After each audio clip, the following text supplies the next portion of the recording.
2025 সালে এসে দাঁড়িয়ে আমরা দেখছি তরুণদের মধ্যে ভালো কোনো আদর্শ ধারণ করার প্রবণতা নেই। আজকে তারা মব জাস্টিসে বিশ্বাস করছে। প্রথমে তো তাদের অপরাজনীতিতে তাদের তারুণ্য শক্তি যেন ব্যবহৃত না হয়, তাদের জন্য শরীর চর্চামূলক, আনন্দদায়ক, তাদের একত্রে তাদের বিভিন্ন ধরনের অ্যাক্টিভিটি করার জন্য সেই স্কোপ থাকতে হবে। একটা উন্নত জাতি তৈরি করার চিন্তা করবে, নিজেদেরকে বিশ্বের দরবারে শ্রেষ্ঠ জাতি হিসেবে প্রতিষ্ঠিত করার বা হওয়ার বাসনা করবে। প্রথমে তাদেরকে নিজেদেরকে সুস্থ হতে হবে, শারীরিকভাবে, মানসিকভাবে এবং আধ্যাত্মিকভাবে। এখানে আধ্যাত্মিক ব্যাপারটা কিন্তু অবজ্ঞা করার ব্যাপার নয়, কারণ আধুনিক জ্ঞান বিজ্ঞান মধ্যে আধ্যাত্মিকতাকে ওরা মানে তেমন কোনো সুযোগ দিচ্ছে না বা রিকগনাইজড করছে না, স্বীকৃতি দিচ্ছে না। কিন্তু মানুষ কেবল জৈবিক সত্তা নয়, তার একটা আত্মাও আছে, সে আধ্যাত্মিক প্রাণী। কাজে মানুষের আধ্যাত্মিক উন্নতিও কিন্তু এর একটা উন্নয়নের জন্য অন্যতম শর্ত। তো কথা হচ্ছে এখানে যে তরুণদের মধ্যে এখন এই খেলাধুলা, শরীরচর্চা বা সুস্থ সংস্কৃতি বিকাশের প্রয়োজনীয়তা কতখানি, কেন, কি জন্য, দরকার কি? দেখুন, আজকে তরুণদের বিপদগামিতা কেউ অস্বীকার করতে পারছেন না। বাংলাদেশে তারুণ্য শক্তি বলা হয় 4 ভাগের এক ভাগ, টোটাল পপুলেশনের মধ্যে 4 ভাগের 1 ভাগ এই তারুণ্য শক্তি, খেলাখেলি নয়।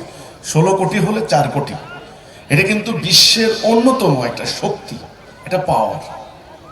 এখন এই শক্তি যদি সঠিক পথে পরিচালিত না হয়, শক্তি তাহলে ক্ষয় হবে, শক্তি বিনাশ হবে, শক্তির অপব্যবহার হবে। এটা তো শক্তি। যেমন ধরেন পারমাণবিক বোমা, পরমাণু একটা শক্তিশালী জিনিস, একটা উত্তম জিনিস, ভালো জিনিস, দরকার। এটাকে বোমা বানিয়ে যদি মানুষের ক্ষতি করেন, তবে শক্তিটার অপব্যবহার হলো। তো তারুণ্য শক্তিকে এখন নানান দিকে শক্তির অপচয় হচ্ছে, অবক্ষয় হচ্ছে। যেমন প্রথম আমি বলতে পারি অপরাজনীতির ক্ষেত্রে গত কয়েক দশক থেকে আমাদের দেশের তরুণরা ব্যবহৃত হয়েছে, তাদেরকে ইউজ করা হয়েছে, তাদের তারুণ্য শক্তিকে নানান স্বার্থে এটা ব্যবহার করেছে। এটা আমরাকে বলবো অপব্যবহার। যেমন আজকে তরুণরা এই যে মব জাস্টিস আন্দোলন করছে অধিকার আদায়ের জন্য, স্বাধীনতার জন্য, স্বাধিকারের জন্য, সেটা ওই যে আমি তো শুরুতেই বললাম 52 সালে এই তরুণরাই কিন্তু রক্ত দিয়ে, জীবন দিয়ে ভাষার মর্যাদা রক্ষা করেছিলেন। আজকে যে কারণে আমরা 21শে ফেব্রুয়ারি পালন করছি জাতীয়ভাবে।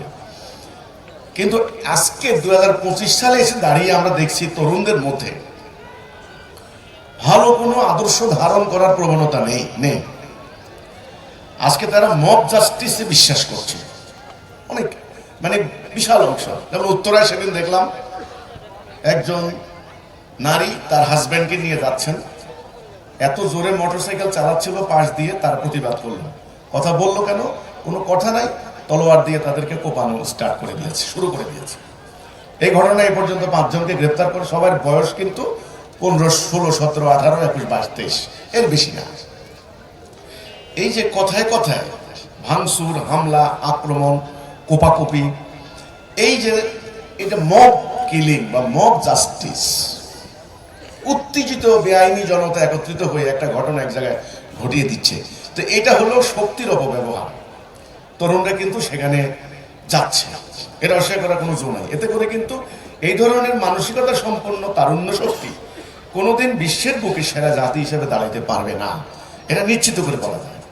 তা প্রথমে তো তাদের অপরাজনীতিতে তাদের তারুণ্য শক্তি যেন ব্যবহৃত না হয়, তাদের জন্য শরীর চর্চামূলক, আনন্দদায়ক, তাদের একত্রে তাদের বিভিন্ন ধরনের অ্যাক্টিভিটি করার জন্য সেই স্কোপ থাকতে হবে। সেটার জন্য আমি মনে করি পিনাকল স্পোর্টস অ্যাসোসিয়েশন এই ব্যাপারে গুরুত্বপূর্ণ ভূমিকা রাখবে।